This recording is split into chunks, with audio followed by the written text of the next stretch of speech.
Olá, meus caríssimos. Novamente, um grande prazer conversar com vocês. Aqui é Flávio Pedron. E dando sequência à discussão do vídeo anterior, no qual conversávamos acerca do desenvolvimento e do surgimento da teoria da ação, na teoria geral do processo, eu gostaria agora de comentar um pouco a segunda fase que vai ser marcada no estudo do direito de ação com o título de teoria da abstrativização do direito de ação. Em vídeo anterior, verificamos que, na realidade, a chamada teoria imanentista, encabeçada por Savigny, marca uma subordinação do direito de ação ao direito processual, entendendo que nada mais é o direito de ação que o direito material lesado. E por meio da lesão, essa transmutação aconteceria, aquilo que era direito de ação se transforma em direito de ação e, consequentemente, o direito material vira direito processual ao longo desse desenvolvimento. Bom, por que isso vai ganhar objeções? Porque nós vimos que exatamente o conceito de lesão emerge como um elemento fundamental dessa teoria. Eu não tenho direito de ação se o direito material não vier a ser lesionado. E dentro desse universo, nós vamos observar exatamente uma leitura que vai se concretizar como talvez uma das obras mais interessantes da teoria geral do processo, cujo título, após a sua compilação, ficou A Polêmica sobre a Axio, e ela tem aqui Bernard Windscheid e Theodor Moutet como seus dois grandes referenciais teóricos. Então, a teoria da abstrativização ela tem início com uma releitura crítica que Windscheid e Moutet farão acerca dos entendimentos da teoria imanentista de Savigny. Basicamente, qual é a ideia aqui? É um debate que vai ser travado entre Windscheid e Moutet e que, ao seu final, concluirá com a ideia de que o direito de ação é um direito público, é um direito subjetivo e também é um direito abstrato. Falarei um pouco dessas três categorias daqui a pouquinho.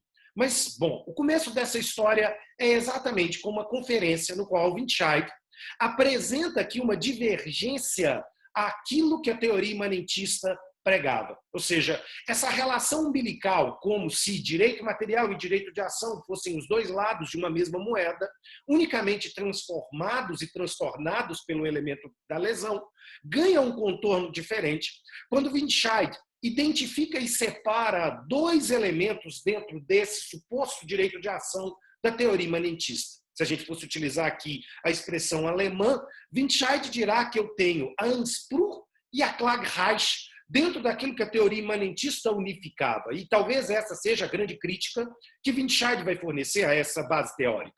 Windscheid está dizendo que, na realidade, a Anspruch corresponderia à pretensão, ou seja, aquilo que eu quero e deduzo em juízo, aquilo que eu espero, digamos assim, enquanto comportamento que o Poder Judiciário impõe à parte ré. E eu não posso confundir com a ideia do que seria, então, a Klagerecht, ou vamos chamar apenas de Klage aqui. A Klage seria propriamente o direito de acionar a tutela jurisdicional. E, por isso mesmo, a gente pode dizer que Windscheid está identificando aqui uma subdivisão no qual, de um lado, a Anspruch representaria a pretensão de direito material que o autor tem em face do réu, enquanto, por outro lado, a Klagerecht seria direcionada ao Estado, para que o Estado, através da estrutura e da burocracia jurisdicional, force a criação de uma sentença e que imponha ou confirme a pretensão que o autor está veiculando em face do réu. Então, diante dessa relação aqui, basicamente, Windscheid está identificando que o direito material não tem relação com o direito de ação, uma vez que ele seria abstrativizado na figura da Klagerecht. Ou seja, todos nós teremos direitos de provocar a atividade jurisdicional. E outra coisa é exatamente a minha pretensão direcionada para a pessoa do réu ao longo do processo.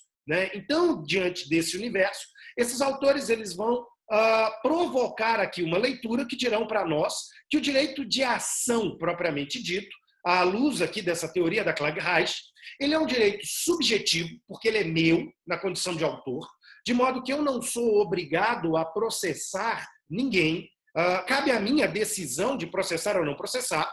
Ele seria um direito público, porque o seu destinatário não é o agente privado do réu, não é a pessoa do réu, mas sim o Estado, o órgão jurisdicional, o juízo.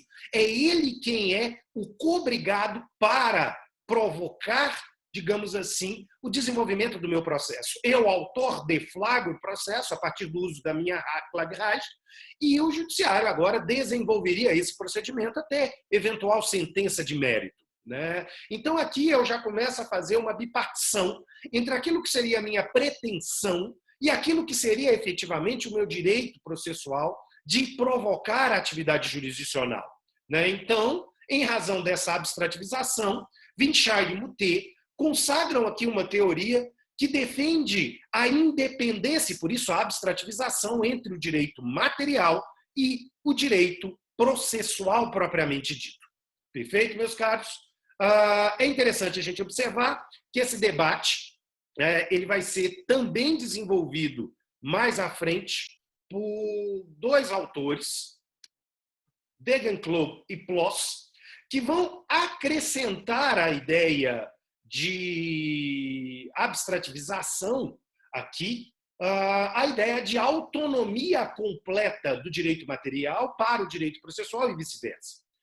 O que Degenklob e Ploss, então, eles vão defender é que o meu direito de ação, partindo já das conclusões de Moutet e Winshai, é um direito subjetivo, público e que pré-existe a demanda. Por isso mesmo, o elemento de lesão não pode ser considerado aqui elemento necessário.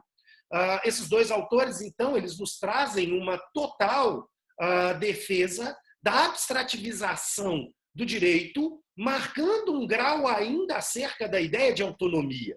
Então, a gente pode concluir que Degenklob e Ploss trarão para nós a ideia de que o direito de ação ele é subjetivo, porque movido contra o Estado, ele é subjetivo porque de titularidade e escolha pessoal do seu autor, ele é de natureza pública, porque ele tem como devedor a pessoa do judiciário, do Estado, aqui é o juízo que é responsável por esse processamento.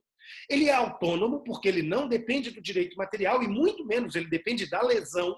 E ele é exatamente abstrato, porque o direito de ação existe por si só.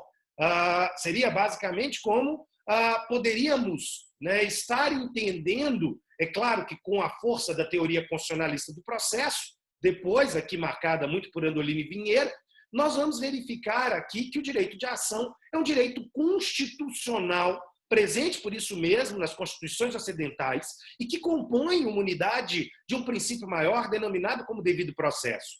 E por isso mesmo, esse direito de ação, ele é o direito de provocar a atividade jurisdicional independentemente de lesão ou ameaça de lesão, independentemente de eu ser ou não o titular do direito material e independentemente do sucesso que ao final do processo nós possamos identificar.